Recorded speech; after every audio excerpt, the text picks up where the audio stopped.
విద్యార్థుల నుంచి వార్డెన్ శ్రీనివాస్ డబ్బులు వసూలు చేయడం కలకలం రేపుతోంది. కొమరం భీం ఆసిఫాబాద్ జిల్లాలోని బెంచూరు గిరిజన బాలికల ఆశ్రమ పాఠశాలలో ఈ ఘటన జరిగింది.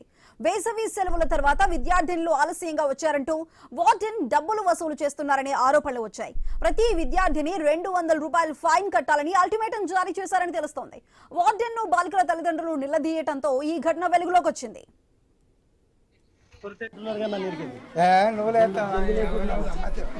ఏంది 200 లేదో 200 అరే పిల్లలకు భయం ఉంటలేదని చెప్పి 200 తీసుకుంటే భయం ఉంటుంది మరి. అంటే ఈ రోజు వచ్చిన వాళ్ళకు ఎంతమంది దగ్గర తీసుకున్నారు? రాసుకున్నాడు. ఇప్పుడు ఉన్నారా? ఆ బుక్ ఉంది. మీ అమ్మాయి పేరేంది? అంకిత. ఇంటి పేరు? కొర్తెటి అంకిత. ఏ క్లాస్? 10th. వచ్చిరా టీచర్స్? ఎందరు వచ్చిరు? వాడనంటే వాడని కాదు. స్కూల్లో ఎవరు వస్తారు ఎవరు పోతారని తెలియదు. ఎవరు వస్తారు ఎవరు పోతారని తెలియదా? ఎవరు వచ్చారు సార్లు?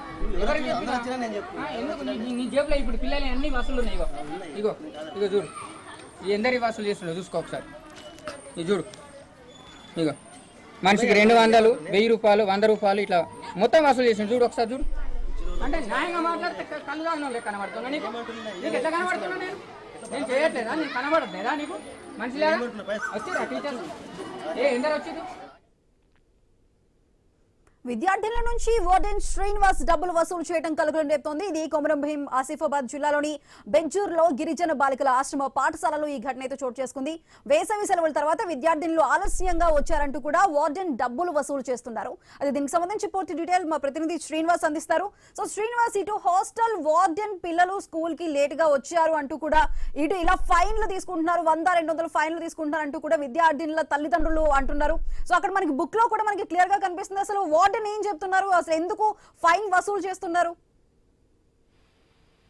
ఆసిఫాబాద్ జిల్లాలోని బెజ్జూరు మండల కేంద్రంలో ఉన్నటువంటి గిరిజన బాలికల ఆశ్రమ పాఠశాల వద్ద నుంచి విద్యార్థినుల వద్ద నుంచి వార్డెన్ శ్రీనివాస్ లేట్ ఫీజు పేరుతోటి ఒక్కో విద్యార్థిని దగ్గర 100 రూపాయలు మొదలుకొని 1000 రూపాయల వరకు వసూలు చేయడంతో అయితే విద్యార్థినుల తల్లిదండ్రులు అయితే వార్డెన్ తీరుపై అయితే ప్రశ్నించడంతో ఇటు విద్యార్థిని తల్లిదండ్రులకి వార్డెన్కి మధ్య కొంత వాగ్వివాదం అయితే చోటు చేస్తుంది. దాదాపుగా వేసవి సెలవుల అనంతరం విద్యార్థినులు పాఠశాలకు ఆలస్యంగా వచ్చారని ఇటు ప్రతి విద్యార్థిని దగ్గర 200కు పైగా 200 నుంచి 1000 రూపాయలకు అయితే ఫైన్ కట్టాలనేసి అతనైతే అల్టిమేటం జారీ చేసినట్టుగానైతే తెలుస్తుంది. విద్యార్థినుల నుంచి డబ్బులు వసూలు చేయడం ఏంటని తల్లిదండ్రులు వార్డెన్ అయితే నిలదీశారు. అయితే ఇటు వార్డెన్ అయితే చెప్తున్నది ఒకటే, ఓవైపు పాఠశాలలు స్టార్ట్ అయ్యి కూడా నెల రోజులు అవుతున్నప్పటికీ కూడా ఇటు విద్యార్థినులు సకాలంలో రాకపోవడం, వారి ఇష్టారీతిన వస్తున్నారు కాబట్టి ఫైన్లు వేస్తే సకాలంలో వస్తారంటూ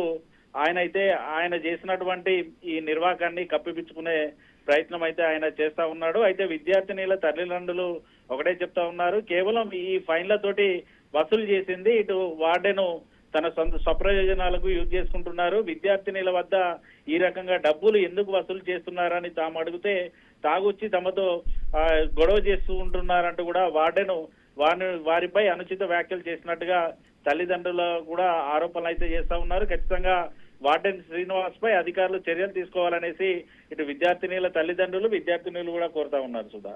రైట్ శ్రీనివాస్, థ్యాంక్ యూ.